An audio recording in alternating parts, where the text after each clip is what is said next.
Your alarm goes off at 6:45. You didn't choose that time. Your job did. You scroll through emails before you've even finished your coffee, mentally calculating how many hours stand between you and the weekend. This feels like simply how mornings work, but the real answer is far stranger. For roughly 300,000 years, no human being on Earth set an alarm.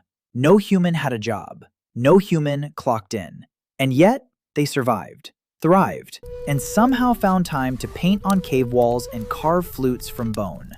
So what exactly did they do with their days? Let's start with the hours. Modern humans spend close to 90,000 hours of their lives at work. That's a third of your waking life traded for income. For nearly all of human history, that trade didn't exist, because employment didn't exist. In the 1960s, anthropologist Richard Lee spent months living among the Jew/Hawansi people of the Kalahari Desert in Botswana, one of the last groups still gathering and hunting the way humans did for millennia. He expected to find a population on the edge of starvation, working constantly just to stay alive. He found the opposite. Adults spent around 15 to 20 hours a week securing food. The rest of their time was their own.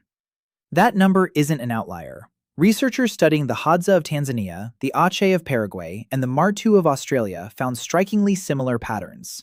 Different continents, different climates, different diets. Nearly the same workload, 15 to 20 hours a week.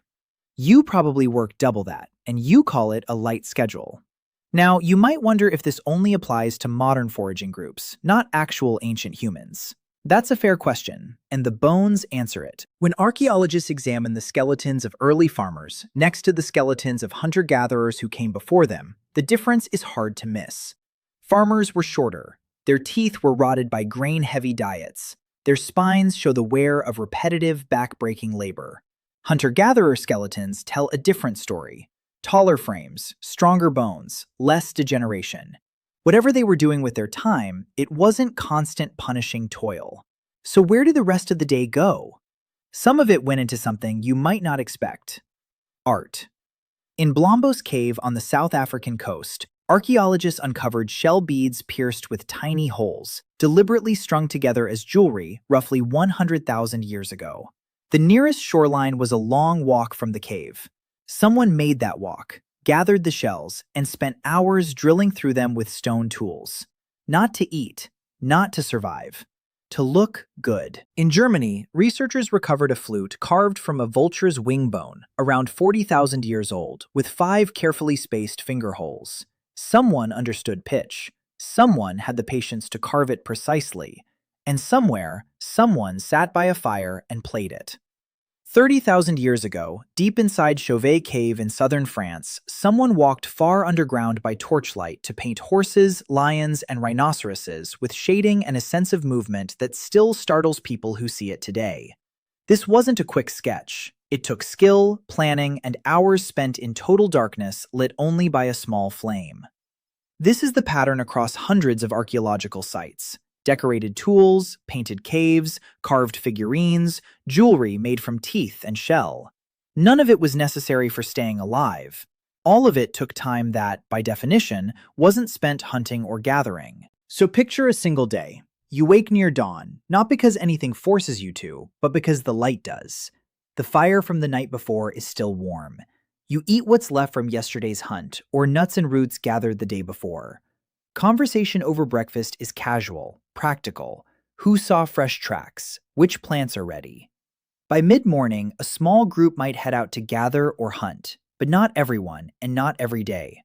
If food is already stored, you might stay back entirely, sharpening a spear, weaving a basket, softening a hide with a stone scraper.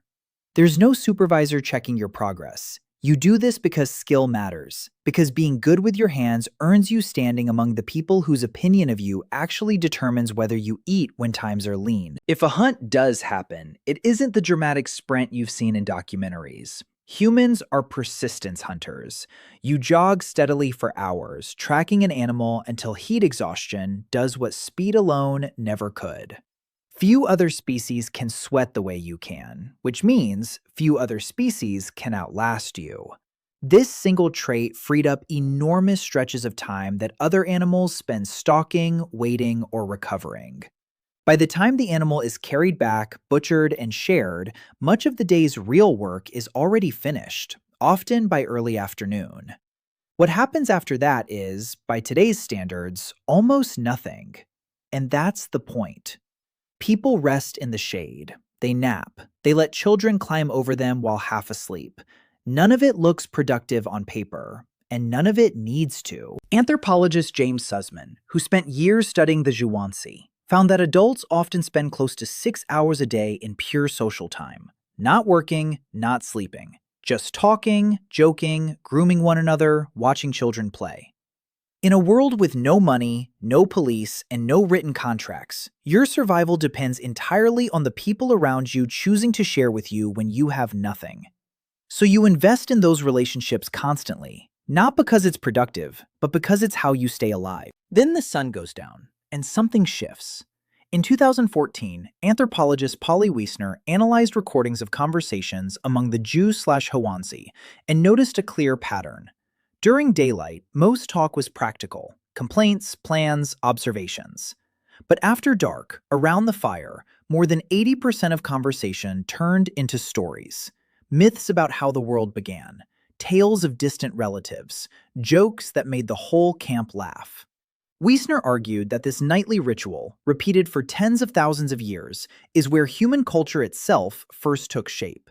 Because storytelling only happens once your stomach is full and your body feels safe enough to imagine. And sleep wasn't even one long block the way yours is. Historical records and sleep research suggest that before artificial light, people slept in 2 phases. A first sleep of several hours, a quiet waking period in the dark, then a second sleep. Insomnia, as you experience it, may simply be your body remembering a rhythm your environment no longer allows. So a full day looked something like this: a handful of hours securing food or crafting tools, several hours of conversation and connection, 2 blocks of sleep, and long stretches of simply existing, without needing to prove that existence was worthwhile. Then, about 10,000 years ago, everything changed. Agriculture took hold. And agriculture is a trap with no exit. Farming feeds more people. More people need more farming. Within a few generations, there's no path back to a smaller population that hunting and gathering could support. You're locked in, and the labor only grows. Plowing, weeding, storing, defending. Skeletons confirm what the math suggests. Early farmers worked harder, ate worse, and died younger than the foragers before them. But populations kept climbing, and with them came specialists, then soldiers and administrators, then, eventually, the idea that your hours could belong to someone else in exchange for survival. The job was born. Today, you spend roughly 90,000 hours of your life at work, chasing a version of success invented long after your ancestors stopped needing to invent anything at all. They woke up each morning already enough, with nothing to prove and no one keeping score.